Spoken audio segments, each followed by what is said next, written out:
Hi friends, welcome to computer Tamil boys. நான் உங்கள் நிவாஸ். நம்ம இன்றைக்கி என்ன ஒரு முக்கியமான விஷயத்தை பற்றி பார்க்க வந்திருக்கோம்னா, ஜியோ சிம்மை பற்றி தான் பார்க்க வந்திருக்கோம்.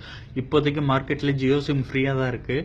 பட் பார்த்தீங்கன்னா அவங்களுக்கு ஒரே காரணம் அது ஃப்ரீயாக விற்கிறதுக்கு என்னென்னா, எல்லா கம்பெனிலையும் நீங்கள் சிம்மு வாங்கும் போதே உங்களோட ID proof, photo proof, signature மட்டும் தான் கேட்பாங்க. பட் ஜியோ சிம்மில் பார்த்தீங்கன்னா உங்களுடைய மொபைலோட ஐஎம்இ நம்பர், எந்த மொபைலில் போடுறீங்களோ அந்த மொபைலோட ஐஎம்இ நம்பர் கொடுக்கணும்.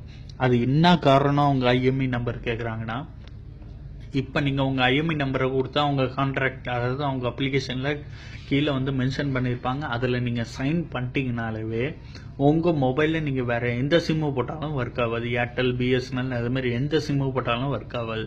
உங்களுக்கு அந்த ரிலையன்ஸ் ஜியோ சிம்மு போட்டால் மட்டும்தான் ஒர்க் ஆகும்.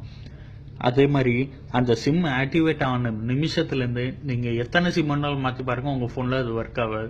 அவங்க மேலே நீங்கள் கேஸ் போட்டாலும் அந்த கேஸ் நிற்காது. ஏன்னா வந்து அவங்க கான்ட்ராக்டில் அவங்க அப்ளிகேஷனில் சைன் பண்ணி தான் நீங்கள் கொடுத்துருக்கீங்க, சிம்மு வாங்குறீங்க. ஓகேவா?